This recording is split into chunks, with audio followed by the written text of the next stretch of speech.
وَلَا يَشْفَعُونَ إِلَّا لِمَنِ ارْتَضَىٰ وَهُمْ مِنْ خَشْيَتِهِ مُشْفِقُونَ۔ فرمایا کہ اللہ کے سامنے سفارش وہی کر سکے گا جس سے اللہ راضی ہوگا، جس سے اللہ راضی ہوگا وہ سفارش کر سکے گا۔ اب اللہ کس سے راضی ہے آپ کو اور ہمیں علم؟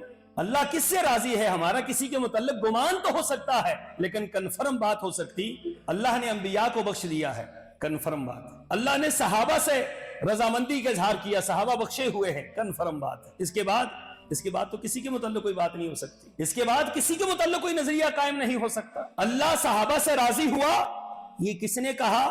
یہ اللہ نے خود کہا، ہمارا اور آپ کا نظریہ نہیں ہے۔ رضی اللہ عنہم ورضوا، اللہ ان سے راضی ہو گئے، وہ اللہ سے راضی ہو گئے، یہ تو اللہ نے کہہ دیا نا۔ تو بس یہ تو بات اللہ کی تو اپنی جگہ پر مسلم اور سب سے مضبوط بات ہے۔